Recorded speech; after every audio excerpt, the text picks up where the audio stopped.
Hello friends, Vardhan academy में आप सभी का स्वागत है। दोस्तों, अभी तक SCERT जो बिहार की SCERT की बुक्स हैं उसमें हमारा जो इतिहास की बुक चल रही थी उसमें 7 चैप्टर अभी तक हमारे कंप्लीट हो चुके हैं। आज की वीडियो में हम लोग आठवां, नवां और 10वां चैप्टर, ठीक है। आठवां चैप्टर है आपका नए प्रश्न नए विचार। नवा चैप्टर आप लोग देख सकते हैं प्रथम साम्राज्य। इसमें काफ़ी इंपॉर्टेंट चैप्टर आप लोगों के लिए है, बौद्ध धर्म, जैन धर्म और मौर्य साम्राज्य। इसके अलावा और 10वां चैप्टर जो आपका है वो शहरी एवं ग्राम्य जीवन से संबंधित है, ठीक है। तो ये तीनों चैप्टर बहुत ज़्यादा इंपॉर्टेंट है आप लोगों के लिए। और देखिए, इसके बाद ये आपकी जो भूगोल की जो बुक है वो कंप्लीट हो चुकी है। कक्षा 6 की जो भूगोल की बुक है वो पूरी कंप्लीट हो चुकी है। उसमें अब 7th की बुक कल से स्टार्ट हो जाएगी। और इसमें भी इतिहास में भी जो 6 क्लास की इतिहास की बुक है उसमें ये इसके बाद एक और वीडियो आएगी और आपकी जो इतिहास का 6 क्लास की बुक है वो भी कंप्लीट हो जाएगी, ठीक है। तो दोस्तों, आज की वीडियो स्टार्ट करते हैं, चलिए। और वीडियो के लास्ट में आप लोग रिस्पॉन्स जरूर दिया करिए, जिससे थोड़ा सा मोटिवेशन मिलता है, ठीक है। तो ये देखिए, ये हमारा 8वां चैप्टर है। इसमें हम लोग देख लेते हैं जो इंपॉर्टेंट चीज़ें हैं, जैसा कि आप सभी को पहले भी बता चुका हूँ, जो इंपॉर्टेंट चीज़ें हैं जिससे MCQ क्वेश्चन बन सके, क्योंकि आपका एग्जाम जो होगा वो मल्टीपल चॉइस क्वेश्चन होंगे, बहुविकल्पी प्रश्न होंगे, 4 ऑप्शन वाले होंगे। तो ये कहानी तो पढ़ने का कोई मतलब ही नहीं है, जो क्वेश्चन जहाँ से बन सके सिर्फ उसी को पढ़ते हैं, ठीक है। 600 ईस्वी ईसा पूर्व के आसपास उपनिषदों का संकलन हुआ। उपनिषद उत्तर वैदिक ग्रंथों का हिस्सा थे, ठीक है। उपनिषद उत्तर वैदिक ग्रंथों का हिस्सा थे। देखिए, उत्तर वैदिक और ऋग्वैदिक 2 भागों में काल बंटा था प्राचीन काल में। पिछले का जो है वो मैं बता रहा हूँ, ठीक है। उसमें जो ऋग्वैदिक काल है उसमें सिर्फ ऋग्वेद आता है, ठीक है, ऋग्वेद। और बाकी जितने भी उपनिषद और जितने भी वेद हैं वो सब चीज़ें किसमें आई, वो उत्तर वैदिक ग्रंथों के हिस्सा था। यहाँ पे लिखा है उपनिषद का शाब्दिक अर्थ क्या है, गुरु के समीप बैठना। ये काफ़ी परीक्षाओं में पूछे गए प्रश्न में से एक है, ठीक है। आगे देखते हैं, जो इंपॉर्टेंट चीज़ें सिर्फ उसी के बारे में बात करेंगे। अब देखिए यहाँ पर, सत्यकाम जाबाल एक ऐसा ही गरीब व्यक्ति था जिसके मन में सत्य जानने की इच्छा हुई। उसके लिए वह गौतम नामक ब्राह्मण के पास गया। गौतम ने उसे शिष्य के रूप में स्वीकार किया। आगे चलकर सत्यकाम जाबाल अपने समय के प्रसिद्ध विचारक बने, ठीक है। ये शायद UPPCS के प्री में एक बार आया था, उसमें यह पूछा गया था सत्यकाम जाबाल किसका शिष्य था। तो किसके शिष्य थे, गौतम नामक के ब्राह्मण के, ठीक है। नेक्स्ट है बुद्ध का जन्म 563 ईसा पूर्व। गौतम बुद्ध के बारे में तो बहुत इंपॉर्टेंट है सारी चीज़ें, ठीक है। नेपाल की तराई में स्थित कपिलवस्तु के लुम्बिनी वन में हुआ था। तो जो कपिलवस्तु है वो नेपाल की तराई में है, ठीक है। लुम्बिनी कहाँ है, कपिलवस्तु लुम्बिनी वन का नाम है, ठीक है। इनके पिता का नाम शुद्धोधन तथा माता का नाम महामाया था। इसमें से जो चीज़ आपको आती है वो नोट कर लीजिए, इंपॉर्टेंट बहुत है। इनके बचपन का नाम था सिद्धार्थ। सिद्धार्थ बचपन से ही चिंतनशील थे। अन्य बालकों की तरह खेल कूद में इनकी रुचि नहीं थी। वे प्रायः एकांत में बैठकर जीवन मरण की गंभीर समस्याओं पर विचार किया करते थे। आगे चलकर यशोधरा से इनका विवाह हुआ। इनके पुत्र का नाम था राहुल, ठीक, पुत्र का नाम क्या था, राहुल। आगे देखते हैं। अब देखिए जो इंपॉर्टेंट चीज़ है, अब देखिए गया के पास बोध गया में एक पीपल वृक्ष के नीचे उन्हें अपने प्रश्नों का उत्तर मिला। मतलब कि जो गया में जो बोध गया नामक स्थान है वहाँ पर इनको ज्ञान प्राप्त हुआ था, और जो पीपल का वृक्ष है उसको बोधि वृक्ष कहा जाता है, ठीक है। अब ज्ञान प्राप्त के बाद उन्हें गौतम बुद्ध उनके शिष्य कहने लगे, ठीक। महात्मा बुद्ध ने अपना पहला उपदेश कहाँ दिया, सारनाथ में दिया। यह घटना धर्म चक्र प्रवर्तन कहलाता है। धर्म चक्र प्रवर्तन किसको कहते हैं, बुद्ध को जहाँ जो ज्ञान प्राप्त हुआ था उसको कहते हैं, ठीक है। महाबुद्ध ने अपना पहला उपदेश सारनाथ दिया, तो उपदेश जो दिया था उसको क्या कहते हैं, धर्मचक्र प्रवर्तन कहलाता है, ठीक है। तो फिर यहाँ पर देखिए, जो महात्मा बुद्ध ने पहला उपदेश जो सारनाथ में, पहले उपदेश को कहा जाता है धर्मचक्र प्रवर्तन, ठीक है। इस घटना को यादगार बनाने के लिए बाद में सम्राट अशोक ने सारनाथ में एक विशाल स्तूप का निर्माण करवाया था, ठीक है, सारनाथ में। आगे देखते हैं, 80 वर्ष की आयु में 483 ईसा पूर्व में कुशीनगर गोरखपुर में उनकी मृत्यु हुई। जो गौतम बुद्ध जी की जो मृत्यु हुई है वो कहाँ हुई थी, कुशीनगर, जो वर्तमान कुशीनारा पहले कहा जाता, अब कुशीनगर कहा जाता, गोरखपुर में उनकी मृत्यु हुई। मगध के राजा बिंबिसार उनके प्रमुख अनुयायी बने। बिंबिसार किस धर्म के अनुयायी थे, गौतम बुद्ध के थे, तो बौद्ध धर्म के अनुयायी माने जाएंगे, ठीक। आगे देखते हैं।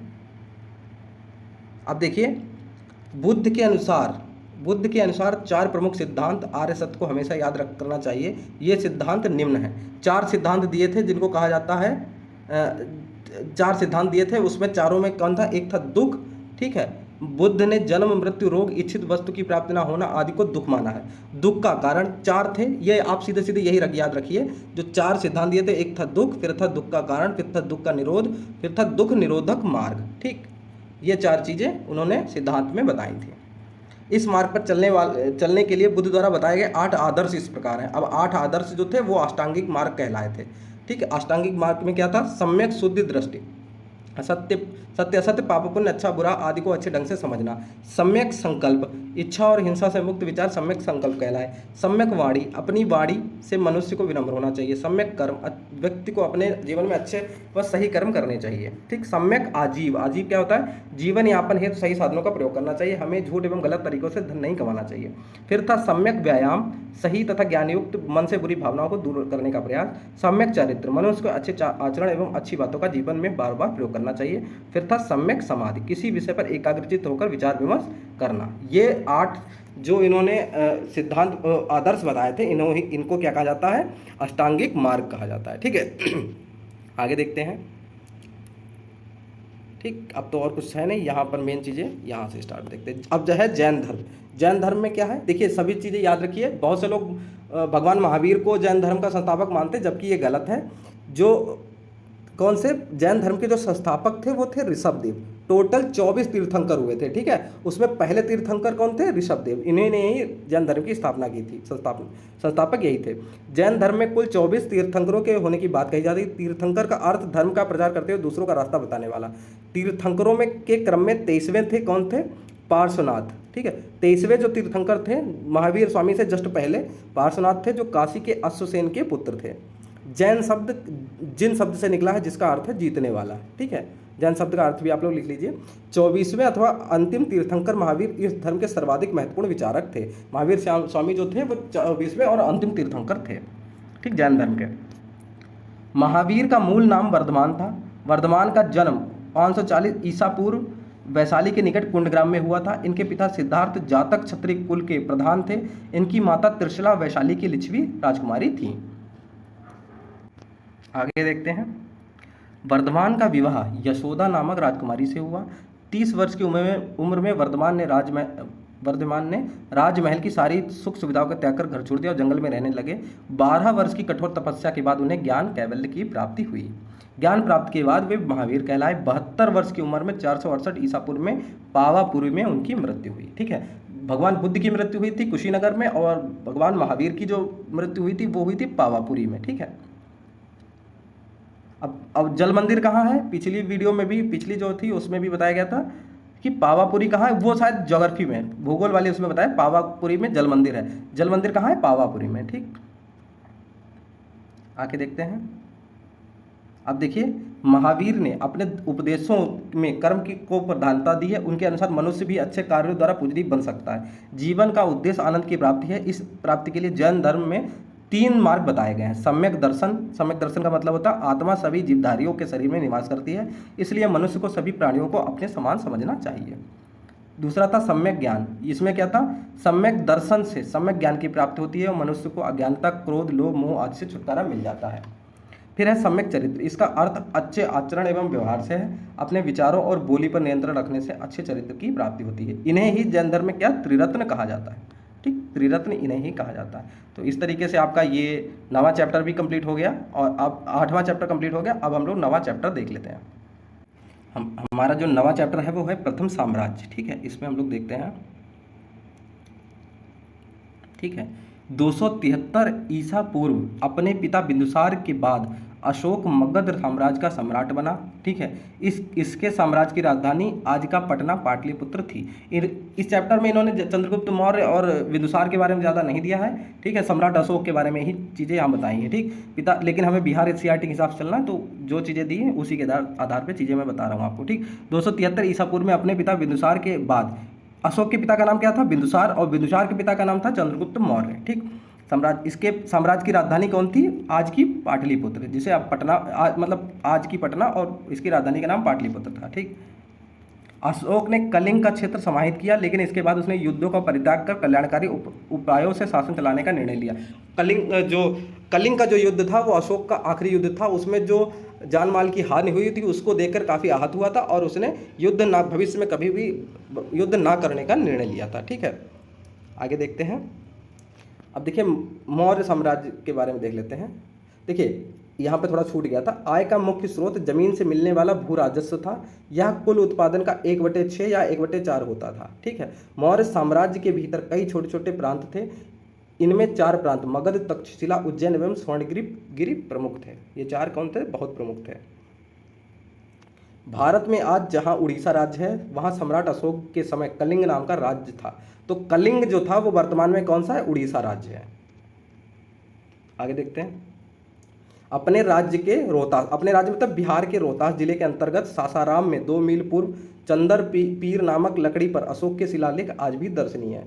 ठीक है, रोहतास जिले के सासाराम में, सासाराम कहाँ है? जहाँ पर वहाँ शेरशाह सूरी का मकबरा भी है। ठीक है, तो सासाराम में क्या, चंदन पीर नामक पहाड़ी पर अशोक के शिलालेख आज भी दर्शनीय है। ठीक, आगे देखिए। धम्म, धम्म किसे बोलते हैं? जो बौद्ध धर्म का जो शब्द है, धम्म संस्कृत शब्द धर्म का प्राकृत रूप है। ठीक है, आगे देखिए। भाब्रू अभिलेख में अशोक का बौद्ध धर्मावलंबी होना और धम्म तथा संघ में विश्वास करने के संबंध में जानकारी मिलती है। मतलब बौद्ध धर्म से उसका संबंध था, ये हमें भाब्रू अभिलेख से जानकारी मिलती है अशोक के बारे में। ठीक, आगे देखते हैं। 1837 में, 1837 ईस्वी में जेम्स प्रिंसेप नामक अंग्रेजी विद्वान ने सर्वप्रथम ब्राह्मी लिपि को पढ़ा था। ये भी क्वेश्चन काफ़ी पूछा गया है प्राचीन, जो मतलब अभी से जो प्रीवियस ईयर पेपर्स हुए हैं उनमें, कि जो ब्राह्मी लिपि है उसको सर्वप्रथम किसने पढ़ा था? तो पढ़ा था जेम्स प्रिंसेप ने। ठीक, अशोक ने अपने पुत्र महेंद्र एवं पुत्री संघमित्रा के नेतृत्व में अधिकारियों को एक दल श्रीलंका भेजा था। किस लिए भेजा था? बौद्ध धर्म के प्रचार के लिए इन्होंने भेजा था। ये बौद्ध धर्म के अनुयायी बन गए थे। फिर इन्होंने अपने पुत्र महेंद्र और पुत्री संघमित्रा को श्रीलंका भेजा था बौद्ध धर्म के प्रचार के लिए।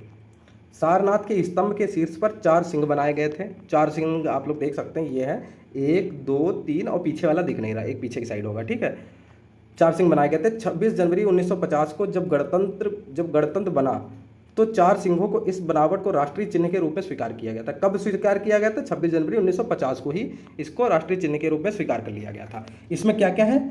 24 तीलियों से युक्त पहिया, इसके शीर्ष पर एक हाथी, शीर्ष पर एक हाथी, ये देखिए एक हाथी और एक, ठीक इधर इधर आप लोग देख सकते हैं। ठीक, यहाँ पर इसके शीर्ष पर एक हाथी, एक दौड़ते घोड़े, एक सांड, एक सिंह की ऊंची उभार युक्त आकृति अलंकृत है जो मध्यवर्ती चक्र द्वारा विभाजित है। चिन्ह के नीचे की ओर सत्यमेव जयते देवनागरी लिपि में अंकित है। सत्यमेव जयते मुंडकोपनिषद से लिया गया है और ये देवनागरी लिपि में अंकित है। सत्यमेव जयते का मतलब होता है सत्य की ही विजय होती है। ठीक, आगे देखते हैं। ठीक, तो ये भी जो आपका 9वां चैप्टर है ये भी कंप्लीट हो गया। अब 10वां चैप्टर भी इसी में देख लेते हैं।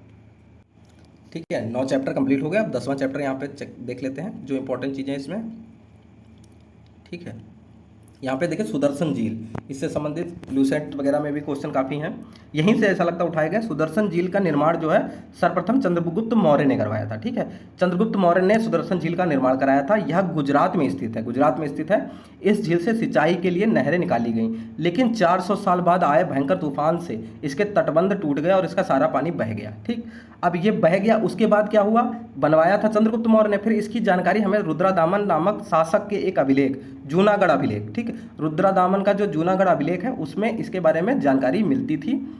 ठीक, मिलती है। इसी अभिलेख से पता चला कि रुद्रादामन ने इसे दोबारा बनवाया था। ठीक, शुरुआत किसने की थी? बनवाया सबसे पहले किसने था?